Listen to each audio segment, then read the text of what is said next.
வணக்கம் நண்பா, welcome back to our channel. எல்லாரும் எப்படி இருக்கீங்க? எல்லாரும் நல்லா இருப்பீங்கன்னு நினைக்கிறேன். இன்றைக்கி இந்த வீடியோவில் நம்ம எதை பற்றி பார்க்க போகிறோம் அப்படின்னு பார்த்தீங்கன்னா, இந்த FZ250 இந்த பைக்குடைய city plus highway ride performance மட்டும்தாங்க பார்க்க போகிறோம். இந்த பைக்கை பற்றி சொல்லணும் அப்படின்னா, இந்த பைக்கு நான் கிட்டத்தட்ட ஒரு 1.5 months ஆச்சுங்க. எனக்கு தெரிஞ்சு June 5th இந்த பைக் எடுத்தேங்க. இப்போ வந்து August 5th இன்னும் வரல. கிட்டத்தட்ட ஒரு நியர்பை ஒரு 2 months ஆகுதுன்னு வச்சுக்கோங்களேன். இப்போ வரைக்கும் நான் ஒரு 2400 கிலோமீட்டர் ஓட்டியிருக்கேங்க. சரி, 2450 கிலோமீட்டர் ஓட்டியிருக்கேன். போத் சிட்டி ப்ளஸ் ஹைவே ரைடுங்க. சரிங்களா? இதில் ஹைவே வந்து பார்த்திங்கன்னா நான் போன ரைடு வந்து பார்த்திங்கன்னா ஒரு 1000 kilometres up and down, Pollachi to Kanyakumari, Kanyakumari to Pollachi up and down. சரிங்களா? இந்த ரைடு ஒன்று கம்ப்ளீட் பண்ணியிருக்கேன். மற்ற எல்லா கிலோமீட்டர்ஸ் வந்து பார்த்திங்கன்னா சிட்டிக்குள்ளே தான் ஓட்டியிருக்கேன். இந்த ரெண்டுடைய சிட்டி ப்ளஸ் ஹைவேக்கு இந்த பைக் எப்படி பர்ஃபார்ம் பண்ணுது அதை பற்றி தான் இந்த வீடியோவில் பார்க்க போகிறோம். இப்படித்தான் நிறைய பேர் இருக்காங்க. இந்த மாதிரி தாங்க இருக்கிறாங்க நிறைய பேர் இங்கே. சரி, பேச வந்து நான் சொல்லிடுறேங்க. ஃபஸ்ட்டு இந்த பைக்குடைய சிசி வந்து பார்த்திங்கன்னா 249 சிங்கிள் சிலிண்டர் SOH இன்ஜினுங்க. இதுதான். பட் இதில் வந்து பார்த்திங்கன்னா ஏர் கூல்டு தான் கொடுத்துருக்காங்க. ஆயில் கூல்டோ இல்லை லிக்விட் கூல்டோ ஸோ அந்த மாதிரி எதுவும் கொடுக்கலங்க. சரிங்களா? அதே மாதிரி இந்த பைக்கு வந்து பார்த்திங்கன்னா போத் ஃப்ரண்ட் அண்ட் பேக் ரெண்டுமே வந்து பார்த்திங்கன்னா ABS தான் கொடுத்துருக்காங்க. டிஸ்கும் நல்லாயிருக்கு. இப்போ கொஞ்ச நேரத்துக்கு முன்னாடி பார்த்துருப்பீங்க, நம்ம ஒரு வந்துட்டு இருந்தோம். எப்படி பார்த்திங்கன்னா டக்குன்னு பிரேக்கு இது அதெல்லாமே சூப்பராக இருக்குது. சிட்டி ரைட் நம்ம எடுத்துக்கிட்டோம் அப்படின்னா, நான் வந்து பின்னாடி சேடிலும் ப்ளஸ் டாப் ரேக்கும் மாட்டியிருக்கேங்க. அதனால் வந்து பார்த்திங்கன்னா கொஞ்சம் வண்டி வந்து லென்த்தாக இருக்கிற மாதிரி தெரியும். பட் ஆனால் எனக்குமே நான் சிட்டிக்குள்ளே நல்லா கட் அடித்து ஓட்டிகிட்ருக்கேன். ஏன்னா வெயிட் வந்து பார்த்திங்கன்னா 153 kg இருக்குது. பட் ஆனால் நீங்கள் அதை ஏதோ ஒரு இடத்துல நின்றுட்டு இருக்கும்போது தள்ளும்போது மட்டும்தான் ஃபீல் பண்ணுவீங்க. வண்டி ஓட்டும்போது அந்த வெயிட்டுடைய ஃபீலிங்கே இருக்காது. ஏன்னா வண்டியோட பர்ஃபார்மன்ஸ் அந்த அளவுக்கு இருக்கும்போது உங்களுக்கு வண்டியோட வெயிட்டு இருக்கவே இருக்காதுன்னு வச்சுக்கோங்களேன்.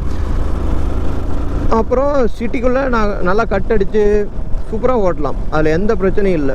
இப்போது நீங்கள் உங்களுக்கு லைவ் எக்ஸாம்பிள் பார்த்தீங்கன்னா, இப்போ காலையிலேருந்தே வந்து பார்த்திங்கன்னா ஃபுல்லாக நம்ம சிட்டிக்குள்ளே தான் நாங்கள் ஓட்டியிருக்கோம். மேக்ஸிமம் ஸ்பீடு வந்து பார்த்திங்கன்னா நம்ம 60க்கு மேலே போகலை. சரிங்களா? நம்ம காலையில் கிளம்பும்போது நம்ம பைக் வந்து பார்த்திங்கன்னா ஆவரேஜ் கிலோமீட்டர்ஸ் வந்து பார்த்திங்கன்னா 38.5 காமிச்சிதுங்க. இப்போ நம்ம அங்கேருந்து கிட்டத்தட்ட ஒரு 150 கிலோமீட்டர்ஸ் ட்ரைவ் பண்ணிட்டோம். இதுக்கப்புறம் வந்து பார்த்திங்கன்னா ஃபுல்லாகவே நம்ம வந்து ஹெவியாக ரஷ் பண்ணி ஓட்டினது கிடையாது. நல்லா ஸ்பீடாகவும் போனதில்லை. இப்படியே ஆவரேஜாக ஒரு 60ல் மெயின்டைன் பண்ணிட்டு வரோன்னு வச்சுக்கோங்களேன். இப்போ வந்து பார்த்திங்கன்னா ஆவரேஜ் மைலேஜ் வந்து பார்த்திங்கன்னா 41.8 காமிக்குதுங்க. கிட்டத்தட்ட 3 கிலோமீட்டர் வந்து இன்க்ரீஸ் ஆகிருக்கு. 38லேருந்து 39, 40, 41 கரெக்ட். கிட்டத்தட்ட 3 கிலோமீட்டர் வந்து இன்க்ரீஸ் ஆகிருக்கு. நீங்கள் இந்த 50 to 60 கிலோமீட்டர்ஸில் நீங்கள் மெயின்டைன் பண்ணிங்க அப்படின்னா ஒரு 3 கிலோமீட்டர் சேர்ந்து வரும். இது வந்து 1 லிட்டருக்கு. சரிங்களா? அதே மாதிரி சிட்டிக்குள்ளே ஓட்டுற உங்களுக்கு அந்த ஹீட் வந்து ரொம்ப உங்களுக்கு தெரியும், ரொம்ப ஃபீல் ஆகும். லிக்விட் கூல்டு இல்லை, அதனால் வந்து ஹீட் ரொம்ப அடிக்கும், அந்த மாதிரியெல்லாம் சொல்லுவாங்க. இன்னொன்று சொல்லிக்கிறேன், கேளுங்க. R15M வந்து 150 cc அது ப்ரொடியூஸ் பண்ணுற இது வந்து பார்த்திங்கன்னா 19 bhp பவர். ஓகேங்களா? இது வந்து 250 cc இது ப்ரொடியூஸ் பண்ணுற பவர் வந்து பார்த்திங்கன்னா 20.1 bhp தான். ஓகேங்களா? நியர்பை வந்து பார்த்திங்கன்னா 1 bhp வந்து இது அதிகமாக இருக்குது. பட் ஆனால் நீங்கள் 150 cc வந்து ப்ரொடியூஸ் பண்ணுறது வந்து 19. பட் இது 250 cc வந்து பார்த்திங்கன்னா 20 தான் ப்ரொடியூஸ் பண்ணுது.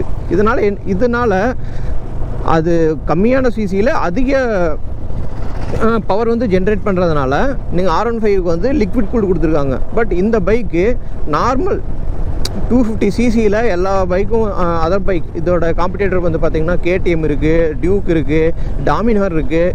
இது எல்லாமே மேக்ஸிமம் ப்ரொடியூஸ் பண்ணுற பவர் வந்து பார்த்திங்கன்னா 23, 24, 25 ப்ளஸும் கூட இருக்குதுன்னு வச்சுக்கோங்களேன். அந்த அளவுக்கு BHP ப்ரொடியூஸ் பண்ணுது. பட் இது மட்டும்தான் இருக்கிறதுலையே லோ பவரு.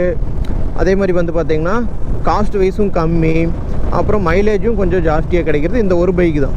அப்படி இருக்கும்போது நீங்கள் R15M V3 V4 இதில் வந்து லிக்விட் கூல்டு கொடுக்கறது மஸ்ட்டு. பைக்கு செம்மையான பைக்குங்க. நீங்கள் லாங்கு போகிறதுக்கு இல்லை சிட்டி ரைடு ஹைவே ரைடு எல்லாத்துக்குமே சூப்பரான பைக்குங்க. என்ன பைக் இதுன்னே தெரில, பர்ஃபார்மன்ஸு சும்மா அவ்வளோ சூப்பராக இருக்குங்க.